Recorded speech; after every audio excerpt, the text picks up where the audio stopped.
Okey. So, cikgu akan buat kebangkitan nasionalisme ini secara pantas. So, kalau kamu rasa ada soalan, terus tulis dalam Zoom chat. Jangan tunggu-tunggu sebab cikgu memang akan buat secara pantas. Kerana apa? Kerana kita dah belajar bab ni. Okey, kita dah belajar bab ni. So, hari ni kita nak buat revision sahaja. Jadi, cikgu harap kalau katakan mana-mana bahagian yang kamu tak faham ataupun terlepas, okey, sila tulis dalam Zoom chat untuk kamu bertanya. Alright? Baik. So, kita akan lihat di sini iaitu so subtopik untuk kebangkitan nasionalisme ni sebenarnya ada 8 ya, iaitu bermula dengan maksud nasionalisme, kemudian idea nasionalisme di barat dulu, kemudian di bawah yang ketiga iaitu di Asia, kemudian yang keempat di Asia Tenggara makin kecil, dan kemudian 2.5 nasionalisme di negara kita. Kemudian barulah kita lihat faktor-faktor kemunculan gerakan nasionalisme itu dan perkembangan nasionalisme serta kesan perkembangan nasionalisme. So dia mungkin agak cikgu akan buat revision secara pantas sebab dia memang banyak. Jadi so cikgu kena pantas sikit. So kalau kamu ada soalan yang tak faham, mana-mana bahagian tak faham, sila tulis soalan yang tak faham tu dengan segera dalam Zoom chat. Okey. Baik. So, kita lihat di sini. Bermula dengan maksud nasionalisme. So, ingat, maksud nasionalisme ialah perasaan cinta yang mendalam terhadap bangsa dan negara, dan ianya adalah berkaitan semangat kebangsaan. Tentang perjuangan menentang penjajah serta pembelaan terhadap bangsa dan negara. Dan ada beberapa tokoh yang telah memberikan definisi nasionalisme itu sendiri, iaitu seperti Hans Kohn. Dia kata satu gerakan nasionalisme ni ialah satu gerakan yang meletakkan kesetiaan seseorang hanya kepada negara dan bangsanya. Kemudian kalau Dato' Onn Jaafar pula dia kata iaitu untuk menzahirkan suatu bangsa yang lebih tegak dan kuat, boleh berdiri di atas tapak kaki kita sendiri dan mengambil tempat kita yang sebenar di sisi bangsa-bangsa yang lain. Baik. Kemudian di sebelah ni iaitu Profesor William R. Roth kata, kebangkitan nasionalisme Melayu, dia spesifik kepada nasionalisme Melayu, lebih kepada kesedaran dan ketegasan diri pada dekad terakhir sebelum Perang Dunia Kedua. Dan hal ini disebabkan oleh disebabkan oleh ancaman terhadap kepentingan orang Melayu serta faktor ekonomi. Nasionalisme juga timbul akibat kebimbangan masyarakat terhadap sekularisme dan imperialisme barat yang melanda tanah Melayu. Cikgu sempat tak kalau salin ni? Baik. Korang nak salin ke? Memang tak sempat ni. Memang tak sempat baik. Baik. Memang tak sempat nak salin. Tapi kalau korang nak nota ni, nota ni dalam bentuk slide. So kalau print out ni dia ada 33 muka surat, 42 saja ni. Jadi macam banyak. Boleh, tak ada masalah. Cikgu boleh bagi soft copy. Larat ke kamu nak print? So terpulanglah. Cikgu bagi. Nanti cikgu bagi. Kemudian kamu boleh print out lah. So malam ini kita nak mencari kat mana lagi yang kamu tak faham. Malam ni kita nak cari part mana yang kamu tak faham. Contoh, macam ada seorang pelajar tanya, sekularisme tu apa cikgu? Saya dah lupa. Sekularisme ni, kebimbangan masyarakat terhadap sekularisme bermaksud satu ideologi yang memisahkan antara agama dan kehidupan. Bermakna kehidupan sama ada pentadbiran ke, pendidikan ke, ataupun juga benda-benda lain semua tidak dimasukkan unsur agama. So agama memang dipisahkan. Itu dipanggil sekularisme. Maksud dengan belajar sebab saya nak fokus tapi ngantuk. Baik. Baik. Cikgu apa nak buat bila tiba-tiba ngantuk masa tengah belajar? Sebab saya nak fokus tapi mengantuk. Baik. Sebenarnya mudah saja. Kalau mengantuk, baru-baru ni cikgu dijemput untuk berikan motivasi di Sekolah Menengah Sains Kuala Selangor baru-baru ni, Ahad yang hari tu. Kemudian mereka tanya soalan sama, cikgu, kalau kami belajar tapi ngantuk macam mana cikgu? Kan. So cikgu cakap apa? Kalau mengantuk, ubat dia tidur. Jangan lawan. Jangan lawan. Mengantuk tidur. Tetapi tidurlah dalam tempoh yang singkat. Contohnya, okay. Cikgu marah macam mana? Janganlah tidur dalam kelas. Yang mengantuk tu iaitu tidur selepas sekolah. Balik sekolah tidur dulu. Masa belajar prep kat rumah, okay, tidur sekejap. Mengantuk, tidur sekejap. Di sekolah jangan. Di sekolah jangan. Tapi bila balik sekolah, barulah kamu, ambil masa sekejap untuk tidur. Kamu tahu tak? Saya begitu makan sebab kita akan lupa rasa tidur bila makan. Okey. Okey, kalau mengantuk tak sangat time belajar tu barulah okey. Seandainya time belajar mengantuk sangat. Okey, selalunya kalau macam cikgu buat apa tahu? Cikgu akan makan coklat. Coklat boleh hilang ngantuk. Coklat boleh hilang ngantuk. Okey. So, kamu tahu tak sebenarnya Albert Einstein, okey, salah seorang yang genius pada abad ke-20, okey, salah seorang genius, dia tidur 5 kali sehari. 5 kali dia buat kerja, kemudian dia mengantuk, dia tidur. Dalam setengah jam atau 1 jam, kemudian dia bangun balik, kemudian dia buat kerja dia. Kemudian tidur lagi. Kemudian, okey, bangun balik, buat kerja lagi. So, dia akan kerap tidur. Okey. So, itu cara dia untuk kamu maintainkan kamu punya momentum belajar. Saya terlambat untuk tidur macam tu. Apa saat terlambat untuk tidur pula? Kan? Okey. Baik. So, ini William R. Roth berkaitan dengan sekularisme. Baik. Kemudian seterusnya Dr. Burhanuddin Al-Helmi dia kata iaitu okey, maksud nasionalisme ialah perjuangan menentang penjajah. Yang mana menentang ini hendaklah ada persatuan dan perpaduan yang kuat. Itu kita kata ambil poin-poin yang penting. Kemudian Dr. R. Sundaralingam kata, okey, nasionalisme merupakan kata kunci dia fenomena sejagat. Kalau ada perkataan fenomena sejagat, itu adalah R. Sundaralingam.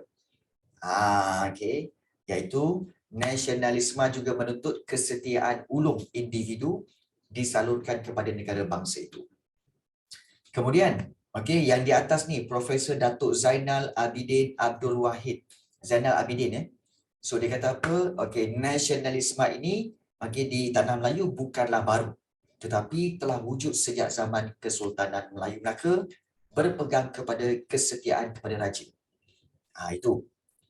Dan kemudian yang terakhir iaitu di sebelah cikgu ni, Profesor Emeritus Tan Sri Dr. Khoo Kay Kim. Khoo Kay Kim kata, okey, nasionalisme ini merujuk kepada perjuangan orang Melayu bagi mendapatkan kembali kedudukan unggul dalam negara. So itu perbezaan, okey, definisi ataupun maksud nasionalisme mengikut tokoh-tokoh. So itu 2.1. Baik. Kemudian kalau kita lihat di sini bermulanya idea nasionalisme barat, di mana okey dia bermula dengan revolusi keagungan di England, kemudian diteruskan dengan revolusi Perancis. Kalau kamu lihat revolusi keagungan atau dipanggil Glorious Revolution, okey, iaitu matlamat revolusi ini iaitu untuk menegakkan kedaulatan parlimen dan hak asasi rakyat, dan mereka menentang raja berkuasa mutlak. Namun begitu, okey, kalau kita lihat revolusi ini berlaku secara aman dan konsep kedaulatan parlimen dan raja berperlembagaan ini diberi keutamaan. Baik, itu revolusi keagungan. Revolusi Perancis, okey, iaitu penentangan terhadap pemerintahan beraja. Yang mana pemerintahan beraja ini adalah satu simbol penindasan terhadap rakyat. Dan idea perjuangan ini merujuk kepada kebebasan, persamaan dan persaudaraan yang dibawa oleh Jean-Jacques Rousseau dan juga Voltaire, iaitu pemikir-pemikir Perancis. Dan mereka menentang siapa? Raja Louis. Okey, Raja Louis yang ke-16 kerana rakyat terbeban dengan pelbagai cukai yang menindas. So itu sebab-sebab mengapa mereka menentang Raja Louis. Okey, tidak, sebenarnya kalau ikutkan revolusi Amerika sebenarnya adalah revolusi yang berlaku peperangan.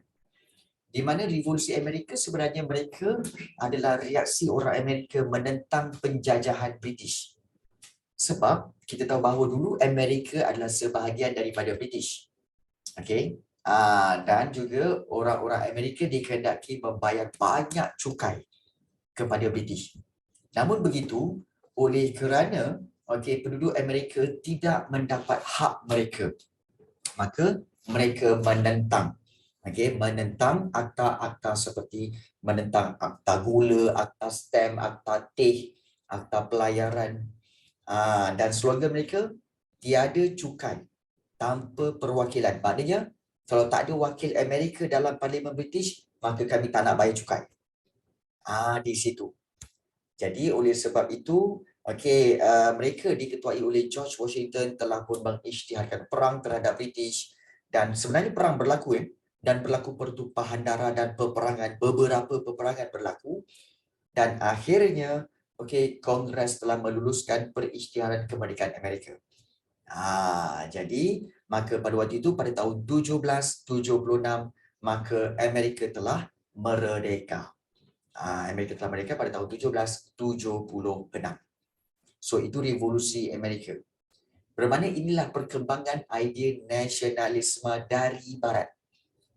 Nasionalisme dari barat iaitu apa? Menentang raja berkuasa mutlak, menentang iaitu menentang Raja Louis yang kejam, dan juga menentang kita kata menentang penjajahan British. Kenapa Amerika paling kuat berbanding UK sekarang? Sekarang Amerika kuat kerana apa? Teknologi. So kita tahu banyak teknologi dunia banyak bermula daripada Amerika. So sebab itu Amerika lebih kuat berbanding United Kingdom. Kelebihan teknologi. Baik. Seterusnya, daripada barat dibawa ke Asia. Perkembangan nasionalisme di Asia bermula di India, di mana apabila India dijajah oleh British, maka penduduk tempatan telah bangun menentang penjajahan barat ataupun penjajahan British melalui Dahagi India pada 1857. Kemudian mereka pada asalnya fokus kepada isu agama, iaitu mereka menentang pengaruh-pengaruh budaya barat ini. Kemudian apabila perkembangan pendidikan barat berlaku, maka tertubuhlah beberapa parti seperti INC, India National Congress, dan juga Liga Muslim pada tahun 1906. Dan kemudian pada tahap ketiga iaitu penentangan secara radikal, iaitu secara militan, secara peperangan, secara kita kata revolusi bersenjata yang dipimpin oleh Bal Gangadhar Tilak dan juga Bipin Chandrapal. Dan selepas itu, paling berjaya ialah penentangan yang dilakukan oleh Mahatma Gandhi dengan cara satyagraha, iaitu perjuangan tanpa keganasan demi kebenaran. Dan gerakan ini berjayalah. Dan akhirnya telah terbentuk dua buah negara iaitu India dan juga Pakistan. Well, itu nasionalisme di India. Bagaimana nasionalisme di China? Di China di sini, di bawah ni kalau kita lihat, iaitu nasionalisme di China ni, di sebelah sini matlamat dia untuk mengukuhkan peradaban China daripada ancaman kuasa asing, di mana pada waktu itu, China telah didatangi pengaruh barat. Dan pada awalnya mereka menentang kelemahan dinasti Manchu, iaitu dinasti Manchu ini dianggap sebagai orang luar dan mereka kehilangan mandat sehingga barat berkuasa. Dan perjuangan nasionalisme di China dimulakan oleh Dr. Sun Yat-sen. Ingat nama tu melalui 3 prinsip rakyat, iaitu nasionalisme, demokrasi dan juga kebajikan sosial. Maka pada tahun 1911 terbentuklah Republik China. So, kalau di Asia bermula di India, kemudian diteruskan ke China, dan seterusnya di Jepun, di mana kalau kita lihat di Jepun ini, kita tahu bahawa Jepun ni unik sikit sebab mereka nak mencapai kemajuan. Dia orang nak maju. Kenapa dia orang nak maju? Sebab nak elakkan ancaman imperialisme Barat. Kalau dia orang tak maju, dia orang yakin bahawa mereka akan dijajah oleh Barat. Jadi oleh sebab itu Maharaja Mikado Meiji telah memulakan gerakan pemodenan Jepun mengikut model Barat dan melalui semangat Bushido, iaitu semangat apa? Semangat sanggup menanggung risiko, bersungguh-sungguh dan sedia berkorban demi raja dan negara. Jadi oleh sebab itu Jepun telah berjaya menjadi negara perindustrian dan kuasa tentera yang kuat di Asia pada awal abad ke-20. Namun begitu, oleh kerana desakan ekonomi dan semangat nasionalisme, mereka pula menjadi kuasa imperialisme. Maknanya mereka menjadi kuasa penjajah pula. dalam perang Pasifik pada tahun 1941. Itu di Jepun. So kita dah tengok di India, China dan juga di Jepun. Kemudian nasionalisme di Empire Uthmaniyah. Best kan kalau negara kita ada semangat Bushido? Well, sebenarnya Zarif, negara kita ada semangat Bushido. Ada semangat Bushido. Cuma negara kita ni rakyatnya tidak bersatu. Kalau kita bersatu, bermakna kita akan memperoleh semangat Bushido yang sama seperti Jepun. Itu. Terlalu baik ke?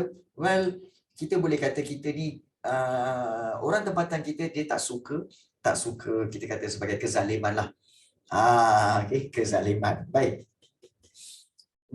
Nasionalisme Empire Uthmaniyah dan Mesir, ingat kalau imperialisme di Empire Uthmaniyah dan Mesir, ingat dua gerakan, iaitu gerakan Islah dan juga gerakan Pan-Islamism.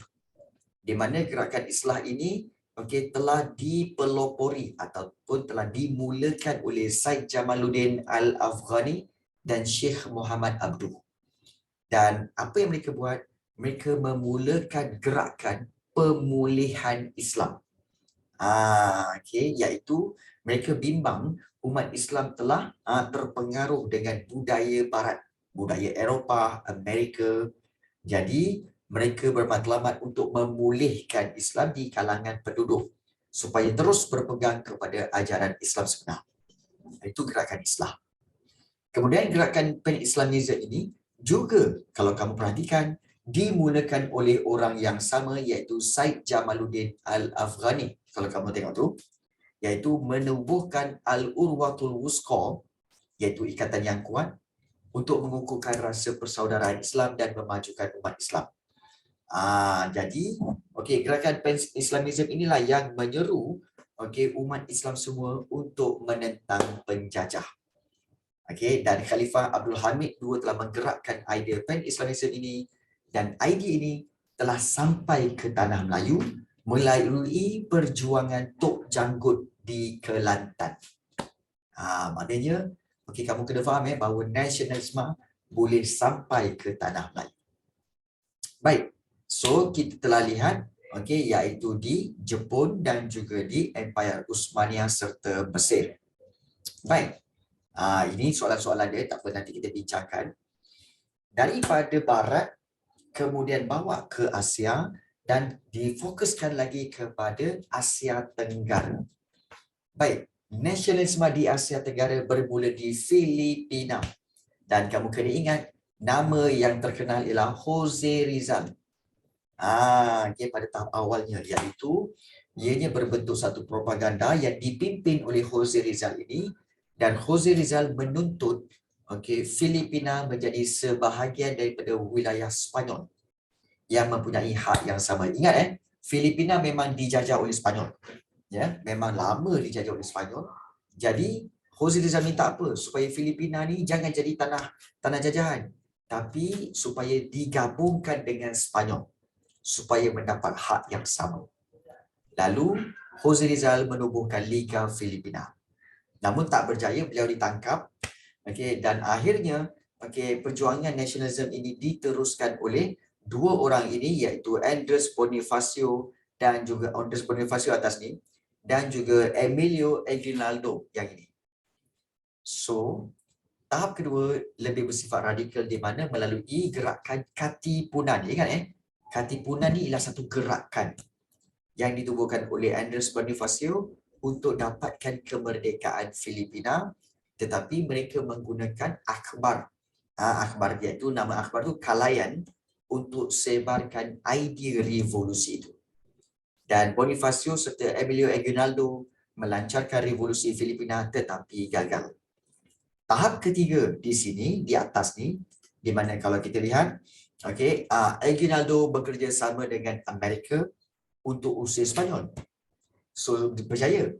Bila Sepanyol dah balik, Amerika pula menjajah Filipina. So Amerika tidak mengiktiraf kemerdekaan Filipina yang diisytiharkan oleh Aguinaldo itu. Lalu mereka merubah strategi perjuangan dengan kaedah diplomasi, iaitu kaedah berunding dan kaedah berbincang, dan ianya dilakukan oleh Sergio Ospina, seorang lagi pemimpin parti nasionalis. So kalau di Filipina ada 4 orang tokoh yang kamu kena ingat: Jose Rizal, Andres Bonifacio, Emilio Aguinaldo dan juga Sergio Ospina. So ada 4 di Filipina. Manakala kalau kita lihat di Burma, iaitu di Burma dia ada tahap pertama dan tahap kedua, di mana tahap pertama diorang melakukan penentangan yang dimulakan oleh golongan kelas menengah, Sami Buddha, golongan-golongan Takeh, Nisi Swaza University, dan juga golongan-golongan petani. Dan mereka memulakan gerakan ini sebab mereka menganggap bahawa golongan kelas pertengahan barat ini mengancam kedudukan agama. Di mana kalau kita lihat Persatuan Belia Buddha, ingat nama ni, Persatuan Belia Buddha, cuba untuk mengekalkan tradisi Buddha di Myanmar. Jadi mereka menggunakan isu kasut, di mana orang British masuk kuil berkasut. Jadi ini membangkitkan kemarahan penduduk Myanmar. Jadi Persatuan Belia Buddha telah bertindak lebih radikal di bawah pimpinan U Bapa yang dinamakan Majlis Persatuan Am Kesatuan Burma yang memperjuangkan hak-hak bangsa Burma.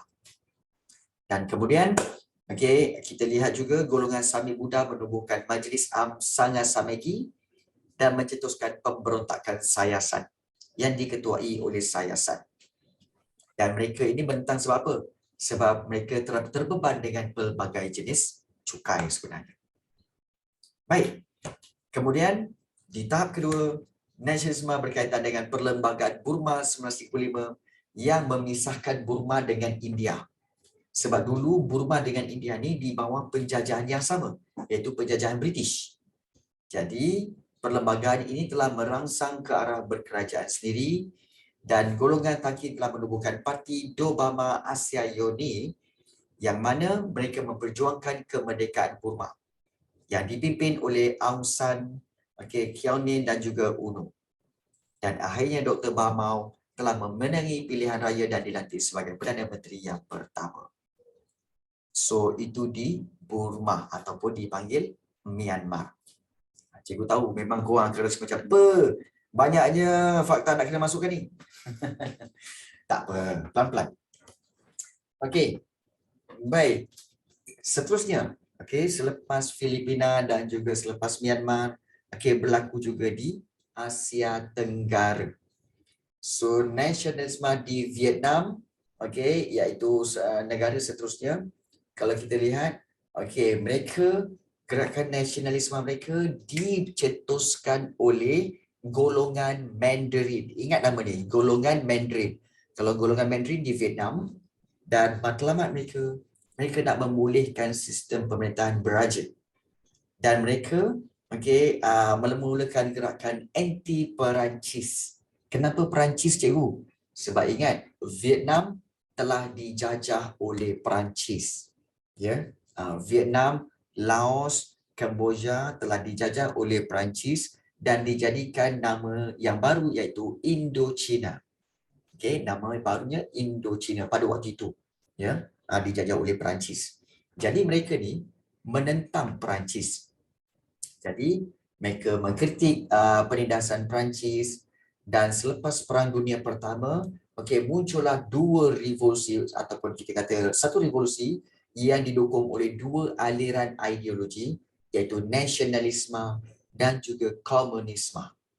Dan aliran nasionalisme dipimpin oleh Vietnam Co Dang Dang dan dan ataupun Parti Nasionalis Vietnam, dan satu lagi aliran komunisme dibawa oleh Parti Komunis Vietnam pimpinan Ho Chi Minh. Itu permulaan dia. Dan kemudian perjuangan Vietnam Co Dang Dang ini melancarkan pemberontakan untuk mengusir Perancis dan menubuhkan Republik Vietnam. Tetapi Perancis dia lebih tegas dengan menangkap pemimpin-pemimpin Vietnam Co Dang Dang dan menghukum bunuh Nguyen Tai Hoc. Dan gerakan revolusi diteruskan pula oleh Ho Chi Minh melalui Parti Komunis Vietnam, dan komunis ataupun Ho Chi Minh isytiharkan kemerdekaan Republik Demokratik Vietnam dan beliau dilantik sebagai presiden pertama. Dan pada waktu inilah Vietnam terbahagi kepada dua, Vietnam Utara dan Vietnam Selatan. Vietnam Utara di bawah Ho Chi Minh dan di bawah pengaruh komunis, manakala Vietnam Selatan di bawah Perancis dan Amerika Syarikat, dan mereka telah dipimpin melalui sistem demokrasi. So pada waktu itu ada Vietnam Utara, Vietnam Selatan. So inilah kita kata perkembangan nasionalisme. Baik. Seterusnya, kita lihat di Indonesia. Banyak kebangkitan nasionalisme. Indonesia memang berbeza. Sebab Indonesia dia mementingkan pendidikan. So di Indonesia perjuangan awalnya berkaitan isu pendidikan untuk ubah nasib rakyat akibat penjajahan. Ingat, Indonesia telah dijajah oleh siapa? Oleh Belanda. Dan perjuangan mereka dimulakan oleh Raden Ajeng Kartini yang memperjuangkan pendidikan kaum wanita, dan melalui buku dia Hilang Gelap Terbitlah Terang telah mendedahkan diskriminasi Belanda yang menindas bangsa Indonesia. Kemudian pertubuhan Muhammadiyah telah mempertahankan Islam dari ancaman sekularisme Barat, dan gerakan-gerakan radikal seperti Syarikat Islam, PKI dan Parti Nasionalis Indonesia iaitu pimpinan Soekarno sangat-sangat berpengaruh pada waktu itu untuk menentang penjajahan Belanda. Dan akhirnya Kongres Pemuda Indonesia telah melahirkan Ikrar Sumpah Pemuda yang menjadi tonggak nasionalisme Indonesia. Dan inilah dia, Sumpah Pemuda ni. Kami putra dan putri Indonesia mengaku bertumpah darah yang satu, tanah air Indonesia dan sebagainya. Inilah dia, Sumpah Pemuda. So 3 asas Sumpah Pemuda: satu tanah air, satu bangsa dan satu bahasa. Untuk kukuhkan negara bangsa Indonesia. Dan Soekarno mengasaskan Permuafakatan Perhimpunan Kebangsaan Indonesia yang memperjuangkan kemerdekaan. So itulah gambar Soekarno. So itulah nasionalisme di Indonesia. Thailand famous. Terus cikgu cakap dalam exam, Thailand selalunya famous keluar dalam exam. Sebab apa? Sebab Thailand adalah satu-satunya negara yang tidak pernah dijajah oleh mana-mana kuasa barat. Namun, Thailand juga mengalami nasionalisme. Iaitu, nasionalisme yang tahap pertama mereka, iaitu mereka nak mempertahankan kedaulatan negara dan penglibatan rakyat dalam pentadbiran. Tahap pertama dipelopori oleh Raja Mongkut. Ada 2 orang raja iaitu Raja Mongkut melalui diplomasi dengan Barat dan pemodenan Siam. Raja Mongkut telah buat hubungan baik dengan British, Amerika Syarikat dan Perancis. Malah beliau membawa masuk penasihat-penasihat Barat untuk melatih pegawai tempatan. Jadi usaha Raja Mongkut ini diteruskan oleh Raja Chulalongkorn, iaitu anak dia yang atas ni, Chulalongkorn, menjadikan Thailand bebas dari penjajahan Barat. Namun, seterusnya berlaku juga nasionalisme yang kedua, di mana timbul nasionalisme seterusnya disebabkan oleh kelemahan Raja Vajiravut. Raja seterusnya, di mana Raja Vajiravut ni lemah dalam pentadbiran, maka Nai Pridi Panomyong dan juga Field Marshal Pibu Songram telah menubuhkan Parti Rakyat dan melancarkan Revolusi Thai pada tahun 1932. Dan revolusi Thai inilah, ingat revolusi Thai 1932 telah berjaya menamatkan pemerintahan raja berkuasa mutlak dan menukarkannya kepada sistem raja berperlembagaan. Dan pentadbiran Thailand diuruskan oleh Perdana Menteri. Baik, itu tentang Raja Vajravun. Kemudian berlaku juga nasionalisme di mana perjuangan yang berikutnya untuk halang penguasaan ekonomi. Orang-orang kaya iaitu kapitalis barat dan juga orang-orang Cina. Malah Perdana Menteri Fibu Songkram meluluskan undang-undang untuk menyekat penguasaan ekonomi oleh orang Cina dan menggalakkan peribumi iaitu orang-orang tempatan terlibat dalam kegiatan ekonomi. Dan semasa Perang Dunia, Jepun telah menyerahkan wilayah di Indochina dan negeri Tanah Melayu kepada Jepun kerana memberi kerjasama dengan Jepun. Sebab itu, Thailand tidak dijajah juga oleh Jepun. Kerana dia punya sikap bertolak ansur dan berdiplomasi. Baik. Okey. 2.5. Kesedaran nasionalisme di negara kita. Bagaimana kesedaran nasionalisme di negara kita ini muncul? Kerana peranan-peranan Sultan pada zaman dahulu. Bermula dengan peranan Sultan Kesultanan Melayu Melaka. Macam mana muncul di negara kita pula?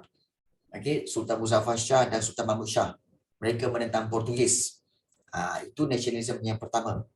Sultan Abdullah menentang SHTI untuk mendapatkan semula Pulau Pinang. Itu pun nasionalisme. Peranan pembesar yang menentang British. Dosa Datuk Maharaja Lela, Pandak Lap, Datuk Bahman, Mat Kilau. Itu semua pembesar yang menentang British. Itu juga nasionalisme. Ya. Dan kemudian peranan golongan intelektual di Tanah Melayu, iaitu golongan bijak pandai. Seperti Sheikh Muhammad Tahir Jalaluddin, kemudian juga Haji Abbas, Syed Sheikh Al-Hadi, dan juga melalui penulisan kreatif dan sebagainya. Mereka ini juga telah memberi kesedaran tentang nasionalisme. Di sinilah munculnya nasionalisme, iaitu perasaan cinta akan negara. Baik, apakah faktor kemunculan gerakan nasionalisme? Pertama, sebab peranan agama. Iaitu akibat yang telah disebarkan oleh gerakan Islah. Yang kedua, penulisan kreatif. Penulisan kreatif ni maksudnya apa? Novel-novel yang ditulis seperti Melur Kuala Lumpur oleh Harun Aminur Rashid, Cerita Awang Putat, Putera Gunung Tahan oleh Pak Sako. Cerita-cerita ini telah menyindir penjajah dan menimbulkan semangat nasionalisme dalam tanah Melayu. Media cetak juga ataupun akhbar-akhbar atau majalah juga berperanan menyalurkan maklumat seperti akhbar Jawi Peranakan, akhbar Sekolah Melayu, Al-Imam, Neraca, Pengasuh. Mereka semua menyebarkan idea pembaharuan dan juga mengkritik dasar-dasar pentadbiran barat di tanah Melayu. So ini faktor kemunculan gerakan nasionalisme, iaitu peranan agama, kemudian penulisan kreatif, media cetak, dan seterusnya iaitu sistem pendidikan. Di mana orang-orang tempatan telah menerima pendidikan moden. Di mana di madrasah-madrasah seperti Madrasah Al-Atas, kemudian juga munculnya Raffles Institution, MCKK, Maktab Melayu Kuala Kangsar, dan juga Maktab Perguruan Sultan Idris telah melahirkan golongan pemimpin-pemimpin rakyat. So melalui pendidikan ini, pelajar didedahkan dengan idea tokoh falsafah Islam dan Barat. Jadi ini memunculkan gerakan nasionalisme. Begitu juga kemunculan golongan intelektual seperti Syed Sheikh Al-Hadi, Abdul Kadir Adabi, Datuk Undang Rembau. Mereka gunakan akhbar serta persatuan untuk menyedarkan rakyat tentang nasionalisme. Dan kalau kamu kena faham bahawa kenapa berlaku nasionalisme di Tanah Melayu, kerana sepanjang ini iaitu Tanah Melayu di bawah penjajahan British. Sebab itu mereka meniupkan semangat nasionalisme untuk bangun menentang penjajahan British. Okey. Baik. Kemudian pengaruh luar dan serantau, iaitu di mana berlaku gerakan Pan-Islamism telah menyedarkan orang-orang tempatan. Gerakan Islam di Mesir telah juga menyedarkan orang tempatan. Jepun menewaskan Rusia dalam perang Jepun-Rusia. Ini telah membuka mata penduduk tempatan bahawa rupa-rupanya kita, negara yang kecil, boleh kalahkan negara yang besar. Maknanya kita boleh menentang British. Revolusi Cina, itu pun pengaruh luar. Perjuangan Mahatma Gandhi dan juga perjuangan Jose Rizal dan Soekarno. Ini semua telah memberi pengaruh kepada penduduk tempatan untuk memulakan gerakan nasionalisme. Itu kesimpulan dia. Okey. Baik. Kemudian kalau kita lihat, inilah dia golongan peranan golongan intelektual yang berpendidikan agama. Ingat kalau golongan intelektual berpendidikan agama, dia ada tokoh yang terlibat yang digelar sebagai kaum muda. Kaum muda ni siapa cikgu? Iaitu kaum muda yang membawa kemajuan dunia dan akhirat. Yang dimulakan oleh Syekh Muhammad Tahir Jalaluddin, Syed Sheikh Al-Hadi. Mereka menubuhkan madrasah-madrasah dan mereka berjuang melalui kemajuan dan pentafsiran terhadap Islam sebenar. So mereka ini berperanan menyebarkan ideologi secara bentuk agama lah. Yang juga ada peranan golongan intelektual berpendidikan Inggeris seperti Raja Chulan, Muhammad Yunus Abdullah. Mereka ni di mana mereka belajar? Mereka belajar di MCKK, Maktab Melayu Kuala Kangsar. Di mana MCKK ini telah melatih anak bangsawan untuk masuk dalam pentadbiran kerajaan British, dan mereka telah berjuang menyuarakan hak pendidikan Melayu, menuntut British perbaiki taraf hidup, dan menuntut British untuk beri banyak peluang kepada orang Melayu dalam jabatan kerajaan. Kaedah mereka, perjuangan mereka berbaik-baik dengan British dan menggunakan akhbar untuk menyalurkan idea perjuangan. So, itu peranan golongan intelektual berpendidikan Inggeris.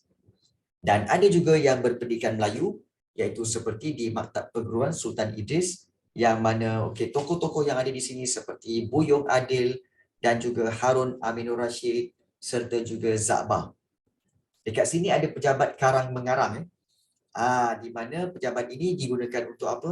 Untuk mengeluarkan buku-buku yang berkualiti, untuk membangkitkan semangat nasionalisme.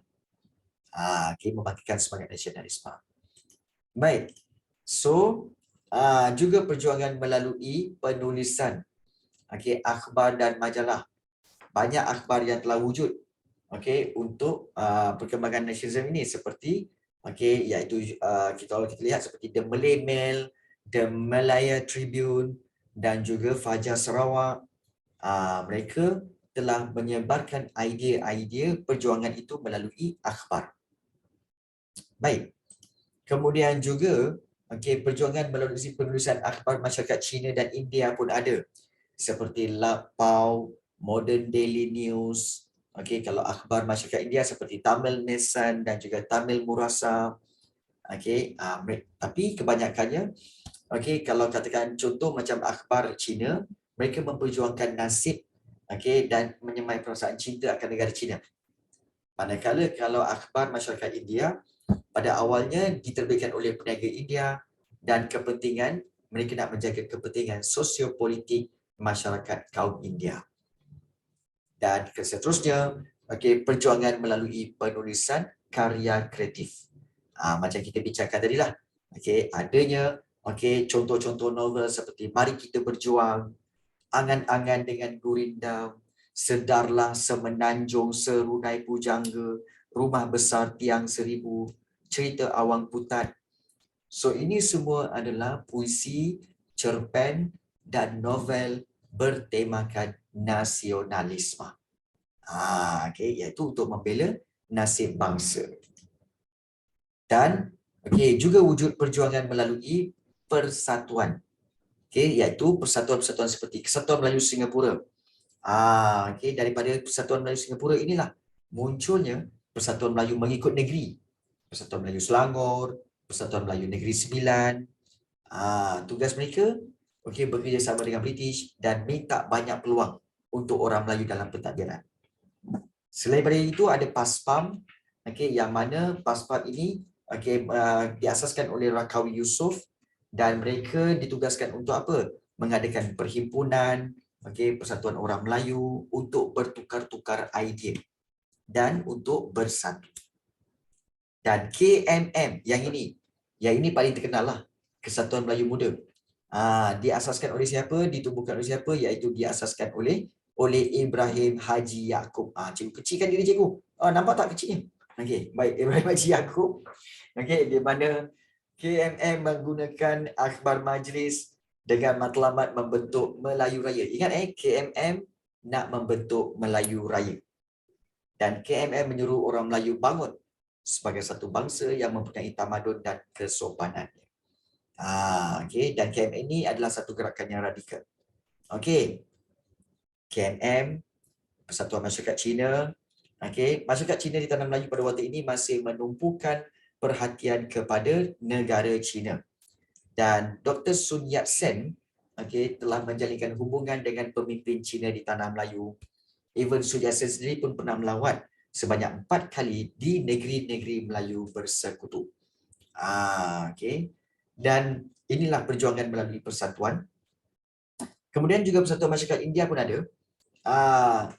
Dua sekali esok banyaknya. Macam mana nak hafal cikgu? 2.7 keluar kat kertas, 2 sejarah esok banyaknya. Macam mana nak hafal ni cikgu? Baik. Tak apa. Adina, nanti cikgu cuba bantu. Baik. Persatuan Masyarakat India dipimpin oleh Dr. A.M. Susay. Terdapat di Persatuan India Taiping dan Persatuan India Pulau Pinang. Serta juga Persatuan Masyarakat Sikh dan India Muslim. Masyarakat Sikh menjadikan Gurdwara sebagai pusat kesedaran nasionalisme. Gurdwara itu adalah rumah ibadah bagi masyarakat Sikh lah. Baik. Dan juga satu yang terakhir 2.8 kesan perkembangan nasionalisme. Kesan perkembangan nasionalisme dari segi politik, contohnya KMS, Kesatuan Melayu Selangor berjaya mendesak British melibatkan orang Melayu dalam Malayan Civil Service. Kemudian tertubuhnya banyak persatuan Melayu. Kesan revolusi di China, orang Cina Tanah Melayu banyak buka sekolah-sekolah Cina yang menggunakan bahasa Mandarin. Dari segi ekonomi, kaum muda digesa orang Melayu. Kaum muda menggesa orang Melayu memajukan diri dalam pendidikan dan ekonomi.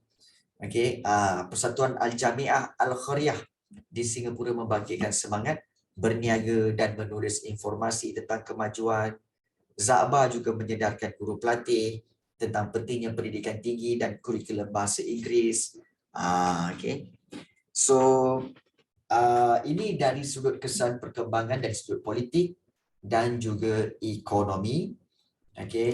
Dan dari sudut sosial, menuntut peluang pendidikan madrasah di sekolah melalui penulisan akhbar, lepasan SITC, Sultan Idris Teaching College meningkat daripada 58 orang meningkat kepada 141 orang, guru wanita bertambah, dan juga menjelang Perang Dunia Kedua, orang Cina mendesak British melibatkan diri dalam jawatan kuasa kerajaan. So bermakna di sini kita nak lihat apa tahu, iaitu kesan perkembangan, kesan perkembangan nasionalisme ini, dari sudut politik, ekonomi dan juga sosial, ramai ahli masyarakat bangun menentang British, menuntut hak masing-masing. Jadi itu yang dikatakan sebagai kebangkitan nasionalisme. So, kalau kita lihat di situ, maka kita telah pun tamat revise secara bantas bab yang kedua. Rasa nak meletup tak kepala? Rasa nak meletup kepala tiba-tiba di semua otak saya full dah dia cikgu. Baik. Baik. So, tak apa. Itu memang sedih bila dengar tapi lupa fokus. Baik. Macam mana boleh lupa fokus pula, kan? Baik. So sebenarnya itu adalah kita kata sebagai sebahagian daripada revision yang kita cuba buat. Baik.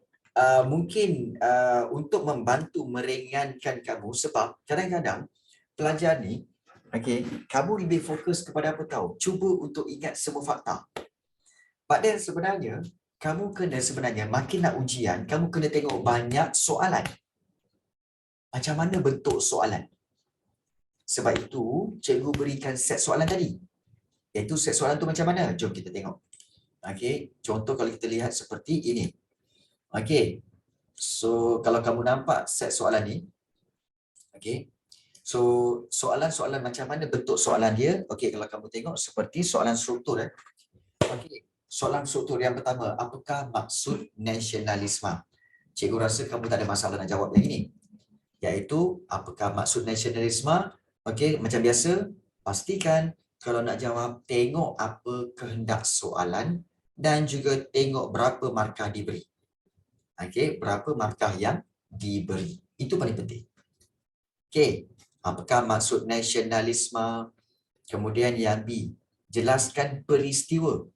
Peristiwa yang berlaku sehingga tercetusnya gerakan nasionalisme berikut. Baik. Untuk menjelaskan peristiwa, paling penting untuk revolusi keagungan dan juga revolusi Amerika, tengok kepada markah. 2 markah. So kalau sikit macam ni, kamu berikan sebab-sebab kenapa berlaku revolusi keagungan. Berikan sebab-sebab. So jelaskan peristiwa ni, maknanya peristiwa tu apa? Peristiwa contohnya apa? Contoh cadangan jawapan 1B1. Berlaku kerana, nampak tak? Keinginan menegakkan kedaulatan parlimen dan hak asasi rakyat. Tercetus akibat, kamu ambil 2 ni pun dah cukup dah. Dah cukup dah 2 tu. Begitu juga macam revolusi Amerika. Apa sebab dia? Reaksi orang Amerika menentang penjajahan British. Kemudian ayat kedua, disebabkan tindakan British tidak melindungi kepentingan hak penduduk Amerika. Cukup. 2 markah. 2 markah. Ya betul. Ya betul Zarif. Semua fakta. Bukan. Sebenarnya kalau kita tengok betul-betul, kalau kamu tengok Zarif, sebenarnya kita boleh bahagikan berlaku kerana keinginan menegakkan kedaulatan parlimen dan hak asasi rakyat, ini fakta. Fakta. Tercetus akibat tindakan Raja James membelakangkan parlimen, ini huraian. Begitu juga yang ini, cadangan jawapan ni, revolusi Amerika. Kenapa berlaku? Reaksi orang Amerika menentang penjajahan British, ini fakta. Kemudian disebabkan tindakan British tidak melindungi kepentingan hak penduduk Amerika, itu adalah huraian. Nampak tak? So satu fakta, satu huraian. Cukuplah untuk 2 markah. Nampak tak? Satu fakta, satu huraian. Cukup untuk 2 markah. So itulah. Kalau soalan tanya, jelaskan peristiwa. So kamu mentionkan, mentionkan tentang sebab dan huraian dia. Baik. Kemudian soalan-soalan kamu pastinya akan ada soalan dalam bentuk kebat, iaitu apakah iktibar yang boleh diambil daripada kebangkitan nasionalisme di barat. Iktibar pengajaran. Fahami kehendak pengajarannya, perlulah semangat cinta akan negara, muafakat dalam perjuangan, perjuangan wujudkan negara yang berdaulat, kukuhkan identiti negara dan bangsa, berwaspada dengan macam-macam. So sebarang jawapan yang boleh menjawab iktibar itu dikira sebagai betul dan boleh memberi 4 markah. So mana-mana. Dan latihan ini yang cikgu berikan ini adalah satu set cadangan, satu set latihan cadangan kepada kamu semua untuk kamu buat sendiri di rumah. Berdasarkan jawapan yang ada. Dan cikgu rasa cikgu tak perlu kot tanya pada kamu semua, pandai tak untuk buat banner ayat jawapan. Sebab cikgu yakin, selama kamu semua ikut cikgu, cikgu dah ajar bagaimana nak banner ayat jawapan. Tapi kalau tak tahu lagi, sila maklumkan. Siapa yang tak tahu lagi nak banner ayat jawapan, sila maklumkan. Baik. Soalan nombor 2. Kalau yang macam ni memang straightforward lah. Siapakah pelopor ataupun pencetus gerakan Pan-Islamism dan gerakan Islam? Macam cikgu cakap tadi, okay, Syed Jamaluddin Al-Afghani dan juga Syekh Muhammad Abduh. So, dua orang ni memang terkenal. Ya. Syed Jamaluddin Al-Afghani. Dan mungkin ada yang kata, cikgu, kalau saya salah nama, saya salah ejaan, dipotong markah tak? Okey, baik. Kalau salah ejaan, contoh Sayyid tu kan, S-A-Y-Y-I-D kan, kamu tulis satu je, S-A-Y-I-D. Okey, so tak ada double Y, still dikira sebagai betul. Itu dikira sebagai betul. Okey.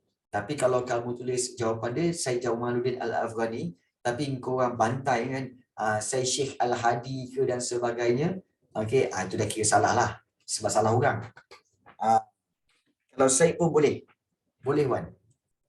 Boleh. Itu dikira sebagai betul juga. Yang penting Syed atau Jamaluddin Al-Afghani tu still nama yang sama. Okay. So typo sikit-sikit tak ada masalah. Tapi jangan kau tukar macam Syed Jamaluddin Al-Afghani ni kau tulis nama Cikgu Rafi. Itu memang salah. Itu memang salah lah. Itu bukan typo. Itu bukan typo. Itu memang salah betul. Okey. Baik. Kemudian, apakah yang diseru dalam gerakan 1A? Okey, 1A ini iaitu 2 markah. Boleh ambil mana-mana, okey, sama ada kamu ambil yang ini sahaja, okey, ataupun yang ini sahaja pun boleh, tak ada masalah. Okey. Okey, okey. Tak guna penanda wacana tapi pakai pertama, kedua, ketiga, akhir sekali. Okey, baik. Kalau jawapan esei tu boleh tak guna penanda wacana tapi pakai pertama, kedua, ketiga dan akhir sekali. Baik. Cikgu tak syorkan sebab pertama, kedua dan ketiga itu bukan penanda wacana tapi itu adalah kata bilangan. Bila kata bilangan, dia merujuk kepada fakta pertama, fakta kedua, fakta ketiga. Ya. Jadi cikgu tak syorkan sebab kita tak susun fakta tu mengikut nombor. Jadi apa yang cikgu syorkan ialah okey, mula-mula kamu mungkin bagi fakta yang pertama, kemudian kamu fakta kedua kamu bagi seterusnya, kemudian fakta yang ketiga kamu menggunakan penanda wacana selain itu. Okey. Kemudian fakta yang keempat mungkin kalau kamu nak bagi lagi, kamu mungkin boleh bagi penanda wacana seperti tambahan pula. Okey. Jadi gunakan penanda wacana yang benar-benar penanda wacana. Jangan guna kata bilangan, tak cantik nanti. Risau pula cikgu nanti. Okey. Gunakan benar-benar penanda wacana. Ya. Baik. Okey, sejauh manakah? Okey, ini soalan kebat juga. Okey, sejauh manakah perjuangan di atas memberikan kesan kepada perkembangan nasionalisme di Asia Tenggara? Ingat, perjuangan di atas ini merujuk kepada perjuangan gerakan Pan-Islam dan juga gerakan Islam dan Pan-Islamism.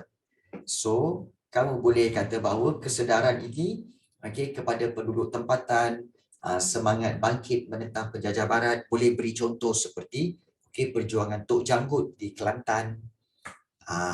Itu kesan perjuangan perjuangan gerakan Islam dan Pan-Islamism.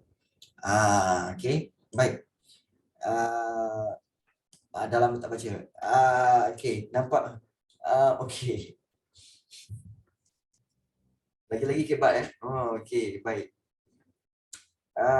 Satu yang cikgu syorkan kepada kamu semua para pelajar kalau kamu rasa macam cikgu saya dah lama lah tak belajar bab 2 ni kan, tiba-tiba tengok balik macam tak ada harapan je. Baik. Satu yang cikgu nak fahamkan kepada kamu semua. Hidup kita jangan bersangka-sangka. Jangan bersangka-sangka. Aku tak dapat baca ni, aku sangkaan aku mesti aku tak boleh lulus. Aku tak boleh score paper ni. Jangan bersangka. Jangan. Hidup jangan bersangka. Hidup do the best. Do the best. Itu je. Bersangka-sangka ni adalah permainan hati yang menyebabkan kamu was-was dan kamu akan lemah dari perjuangan. Sebab tu kalau siapa tengok filem Mat Kilau, yes, macam kamu tengok filem Mat Kilau, orang-orang kampung dia tak nak join Mat Kilau. So orang kampung kata apa? Kami tak nak join lah, kau ni akan menyusahkan kami apa semua kan. Dia bersangka-sangka. Orang-orang kampung bersangka bahawa mereka akan menerima kesan yang buruk. Okay. Jadi sebab itu, lepas tu join juga. Ya kan? Sebab itu jangan bersangka-sangka. Just do the best. Do the best. Korang boleh sebenarnya, cuma korang tak yakin. Itu je. Baik. Mungkin kita boleh tengok soalan esei. Okey. Ini soalan esei daripada kebangkitan nasionalisme. Kebangkitan nasionalisme di India, China, Mesir, Empire Osman dan juga Jepun. Jelaskan faktor yang menyebabkan berlakunya kebangkitan nasionalisme berikut. 4 markah. Baik, sebenarnya kalau 4 markah, kamu boleh ambil mana-mana. Kamu tak perlu mentionkan, oh ini aku nak bagi satu, ini aku nak bagi satu, ini aku nak bagi satu, ini aku nak bagi satu, ini aku nak bagi satu. Tak perlu. Kamu boleh pilih mana-mana negara untuk kamu mentionkan.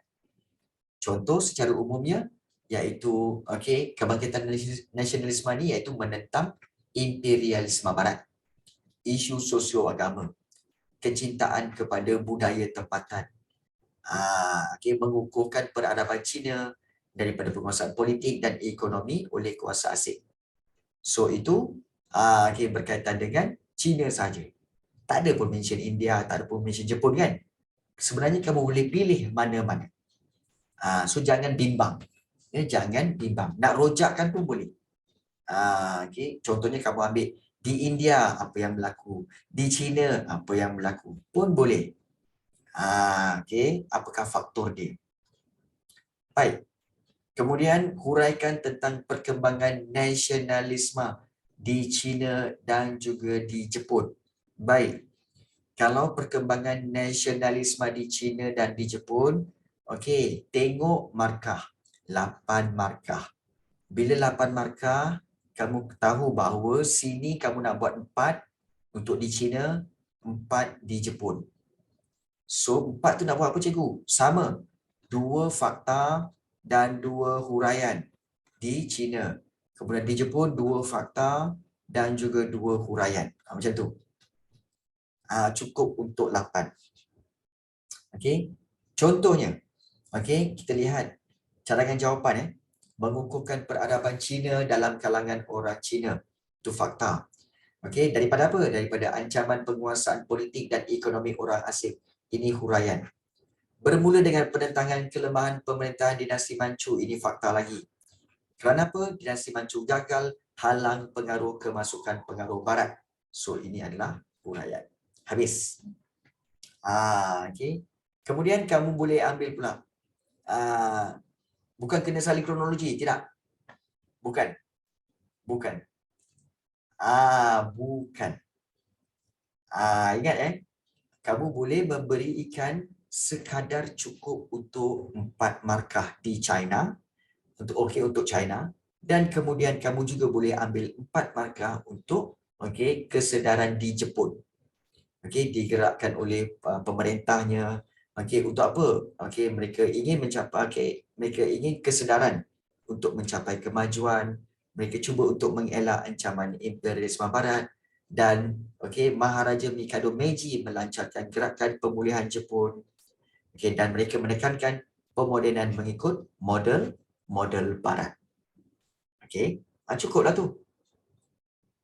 Nampak cukup tak tu? So kamu tak perlu salin semua. Kamu tak perlu salin semua. Faribah. So kamu tak perlu salin semua. Walaupun kamu kata hakikatnya, oh, cikgu ini kan bukan ke kronologi. Ya. Tetapi kamu kena tengok berapa peruntukan markah. Peruntukan markah 8 je. Jadi kalau cukup 4 isi dengan 2 fakta, 2 huraian, cukuplah. Tak perlu nak bagi yang banyak. Sebab nanti akan mengurangkan masa menjawab kamu. Kamu ada banyak lagi soalan nak jawab selepas tu. Kan? Jadi itu strategi. Berikan jawapan yang cukup-cukup. Baik. Kemudian jelaskan nilai-nilai murni yang boleh dicontohi daripada perjuangan nasionalis di Asia. Yang ni banyaklah. Okey, ini soalan kebat juga. Okey, semangat cinta akan negara, sanggup berkorban demi negara. Okey, kemudian boleh dicontohilah. Okey, perjuangan melalui strategi seperti menggunakan teknik gerakan radikal dan kemudian menggunakan akhbar. So itu semua adalah berstrategi dan bijaksana. Itu nilai murni yang boleh dicontohi daripada perjuangan nasionalis di Asia. Okey.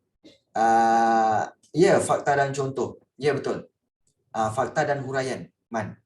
Yang sebelah kanan tu cadangan jawapan tu adalah fakta dan juga huraian. Ya, fakta dan huraian. Ya. Baik. Itu cadangan jawapan. Kemudian soalan 2, jelaskan tindakan yang diambil oleh pemerintah Thailand. Silakan Alif. Tindakan yang diambil oleh pemerintah Thailand untuk mengekalkan kemerdekaannya 6 markah. Untuk 6 markah kita buat 3 fakta dan 3 huraian. So, tindakan yang diambil oleh pemerintah Thailand iaitu melalui diplomasi dan pemodenan. So, ambillah Raja Mongkut, apa yang dia buat Raja Mongkut? Mempunyai hubungan baik dengan kuasa barat, pemodenan, penasihat barat dibawa masuk. Untuk melatih dalam pentadbiran guru dari barat dibawa masuk untuk melaksanakan sistem pendidikan barat, kemudian diteruskan oleh Raja Chulalongkorn. Tujuan dia untuk bebaskan Thailand daripada penjajahan barat. Jadi ini cara bagaimana untuk kamu boleh gunakan untuk menjawab soalan seperti ini. Dan juga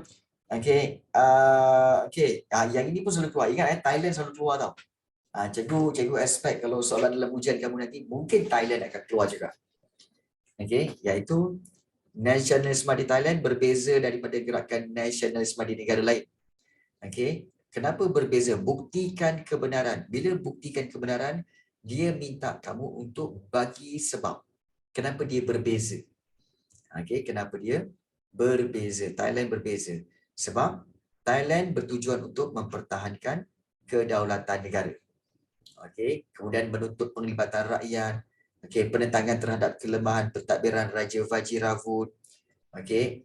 Kemudian mereka telah melancarkan revolusi Thai untuk menamatkan pemerintahan raja berkuasa mutlak dan memperkenalkan pemerintahan raja berperlembagaan. Dan pentadbiran dijalankan oleh Perdana Menteri. So, itulah perbezaan nasionalisme di Thailand dengan nasionalisme di negara-negara lain. So, ini adalah cadangan soalan khidmat. Cadangan anda untuk memupuk semangat nasionalisme dalam kalangan generasi muda pada masa kini. Cadangan anda, prinsip rukun negara. Amalkan prinsip rukun negara, hargai perjuangan tokoh negara, adakan pelbagai program memupuk semangat kekitaan, adakan kempen cintai negara, pameran mengenai sejarah negara, iklan patriotik dalam media massa, terbitkan buku sejarah negara. So banyaklah. Mengadakan filem berkaitan tokoh-tokoh negara kita pun boleh juga.